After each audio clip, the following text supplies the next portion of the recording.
Sebelum menganalisa tentang kasus tersebut, sebelumnya kami akan menjelaskan tentang hak dan kewajiban lessor dan lese. Yang pertama ada hak lessor. Lessor berhak untuk melakukan survei analisa terhadap kelayakan calon lese untuk menerima pembiayaan leasing. Yang kedua, lessor berhak untuk membuat perjanjian leasing dalam bentuk standar asalkan tidak bertentangan dengan undang-undang atau peraturan yang berlaku lainnya.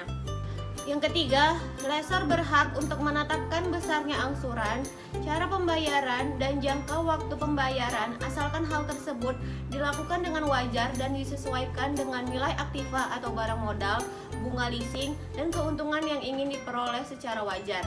Yang keempat, lessor berhak untuk menolak permohonan leasing yang diajukan calon lese apabila calon lese tersebut dinilai tidak layak atau patut dicurigai mempunyai usaha yang bertentangan dengan hukum seperti tindak pidana terorisme, korupsi, perdagangan narkoba, atau kejahatan lainnya. Yang kelima, lessor memiliki hak untuk menerima pembayaran angsuran secara rutin dari pihak lese sesuai kesepakatan dalam kontrak leasing. Yang keenam, lessor mempunyai hak untuk ikut menetapkan nilai sisa atas barang modal yang dijadikan objek leasing. Kewajiban lessor ada 7 macam. Yang pertama, lessor wajib menyerahkan uang sebagai biaya barang yang dibeli kepada supplier. Yang kedua, lessor wajib mengikuti semua aturan hukum yang terkait langsung maupun tidak langsung dengan kegiatan usahanya. Yang ketiga, lessor wajib memberikan informasi yang sebenar-benarnya perihal aturan yang tertera dalam kontrak leasing dan tidak boleh menyembunyikan aturan tertentu dengan maksud ingin mengelabui calon lessee. Yang keempat, lessor wajib membantu lessee yang kesulitan menemukan barang modal yang tepat atau kesulitan menemukan supplier yang tepat. Yang kelima, lessor wajib melaksanakan semua aturan yang tercantum dalam kontrak leasing yang telah disepakati dengan lessor. Yang keenam, lessor wajib menerapkan prinsip mengenal nasabah agar dapat mencegah pengguna leasing sebagai alat untuk melakukan pencucian uang seperti korupsi, perdagangan narkoba, dan lain-lain.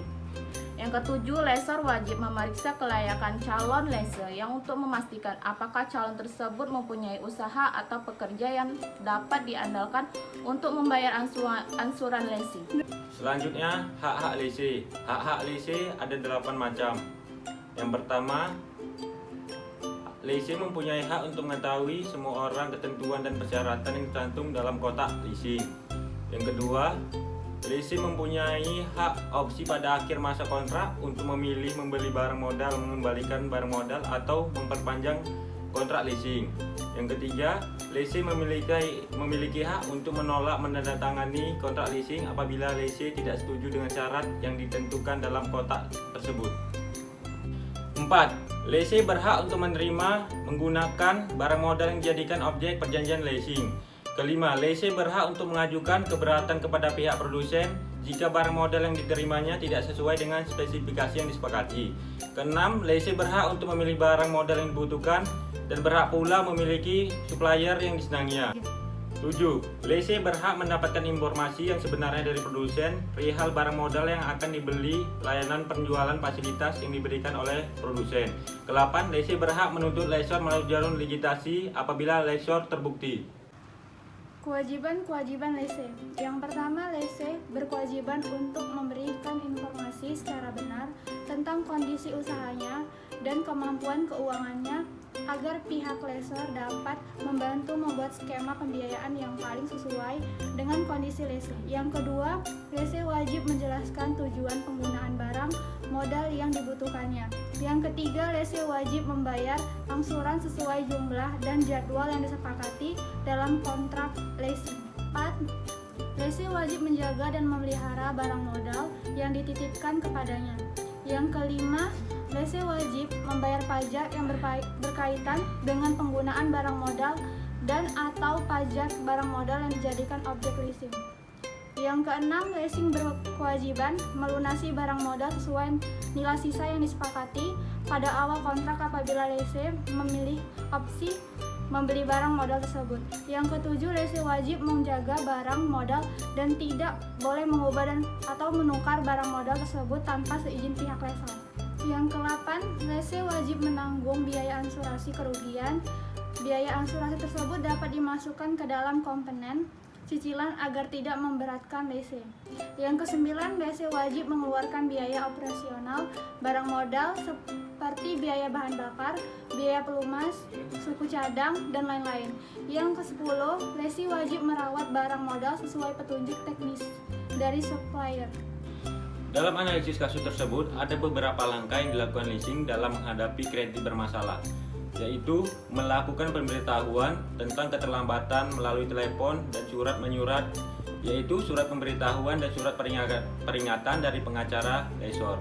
Pada saat terjadi kelalaian dalam hal pembayaran angsuran, lese akan mendapat pemberitahuan berupa telepon dari leasing tentang jatuh temponya pembayaran angsuran.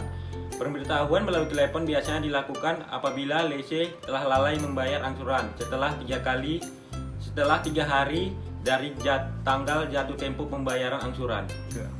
Apabila surat pemberitahuan yang dikirimkan tidak juga mendapatkan respon dari lese, maka pihak lesor akan mengirimkan surat peringatan dari pengacara tentang kewajiban untuk melakukan pembayaran angsuran, serta sanksi eksekusi yang akan dilakukan apabila lese tetap tidak melakukan pembayaran atau eksekusi objek leasing.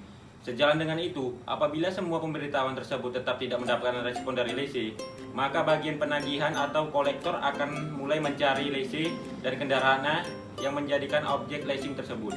Pencarian dilakukan oleh kolektor bertujuan untuk mencegah raibnya dan pindah tangannya objek leasing tersebut kepada orang lain. Negosiasi untuk melakukan penyelamatan kredit yaitu berupa penjadwalan kembali, persyaratan kembali, penataan kembali, novasi, dan sale and leaseback.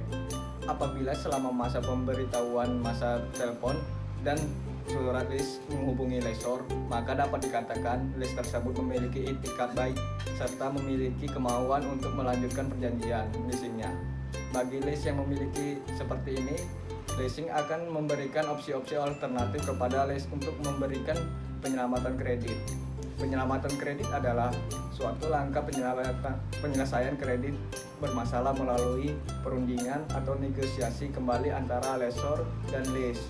Apabila ada cara penyelamatan kredit yang dilakukan oleh leasing, untuk menghindari kemacetan angsuran, biasanya lesor memberikan opsi ini kepada lease. Sale and leaseback ini tidak hanya dapat dilakukan terhadap lesor awal, tetapi dapat juga diberikan kepada perusahaan leasing lainnya. Tetapi harus terlebih dahulu mendapatkan izin tertulis dari lesor awal, mengingat kepemilikan barang modal yang masih dipegang oleh lesor awal. Bentuk sale and leaseback ini lebih diarahkan sebagai sumber pembiayaan usaha dalam bentuk dana dan barang modal.